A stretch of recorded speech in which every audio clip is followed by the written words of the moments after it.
Allez c'est parti, décortiquons la fin de la saison 2 de XO Kitty. Et oui, dans cette deuxième saison, Kitty continue d'explorer qui elle est vraiment. La série approfondit sa bisexualité, un sujet introduit dans la première saison, ainsi que son attirance envers Yuri, qui est l'un des points clés. Leur dynamique est à la fois tendre et compliquée, car Yuri, toujours en couple avec Juliana, semble hésiter à ouvrir la porte à une nouvelle relation, tandis que Kitty, quant à elle, se sent coincée entre ses propres sentiments et la peur de perturber la vie de Yuri. Minho, de son côté, toujours épris de Kitty, ne cache plus ses sentiments, et cela crée des tensions palpables dans le triangle Minho, Kitty et Day, car oui, Day de son côté tente de recoller les morceaux après leur rupture, mais son cœur reste partagé, et il semble perdu entre ce qu'il veut vraiment et les attentes de ceux qui l'entourent. Aussi, un fil rouge émotionnel traverse la saison, la quête de Kitty pour en savoir plus sur sa défunte mère, et à travers ses recherches, elle découvre une série de lettres et de souvenirs cachés, dévoilant que sa mère avait une vie bien plus complexe qu'elle ne l'imaginait. Ces révélations rapprochent Kitty de Yuri, qui l'aide à rassembler des pièces du puzzle, et elle trouve un lien inattendu entre leurs deux familles. D'un autre côté, le retour de Kitty à Kiss est loin d'être simple, car en plus de devoir regagner sa place parmi ses pairs, elle doit faire face à Stella, sa nouvelle colocataire, qui révèle avoir des intentions troubles. Stella nourrit une rancune contre le père de Minho, un célèbre homme d'affaires, prévoit d'exposer un scandale qui pourrait affecter plusieurs familles influentes, y compris celle de Yuri. Kitty et Minho, malgré leurs propres différends, unissent leurs forces pour contrecarrer Stella. Ce conflit culmine dans une confrontation tendue,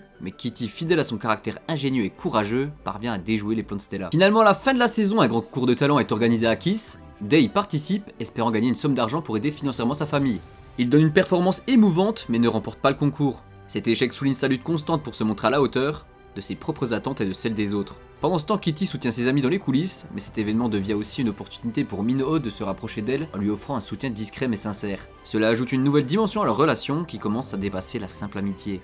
Et dans les dernières scènes, Kitty décide de suivre son cœur en prenant une décision audacieuse, rejoindre Minho et sa famille pour une tournée estivale à travers l'Europe. Ce choix marque un tournant dans son parcours. Elle choisit de s'autoriser à explorer cette connexion naissante avec Minho, tout en acceptant que certaines relations du passé, comme celle avec Day, doivent être laissées derrière. Et dans le même temps, Yuri, après avoir réglé ses différends avec sa mère et Juliana, semble prête à assumer pleinement qui elle est. Mais son lien avec Yuri reste ambigu, laissant les spectateurs se demander si une romance pourrait encore éclore dans une éventuelle saison 3. On termine donc la saison sur une note d'évolution et d'espoir. Kitty apprend que l'amour et l'identité ne sont pas des lignes droites, et sa décision de s'éloigner pour un temps et de s'ouvrir à de nouvelles expériences montre sa maturité croissante. Les intrigues secondaires, notamment le mystère familial et le conflit avec Stella, enrichissent le récit en lui donnant des dimensions plus profondes et adultes. Et la conclusion nous laisse avec quelques questions. Kitty et Minho deviendront-ils un couple solide? Yuri et Kitty revisiteront-elles leur connexion? Quel secret sur la mère de Kitty reste encore à découvrir? Et bien pour ça, il va falloir attendre sûrement 1 an et demi, comme entre la première et la deuxième saison, et c'est pour ça que je vois bien une saison 3 pour mai 2026. Alors qu'aimerais-tu voir dans la troisième saison? Et n'oublie pas de t'abonner.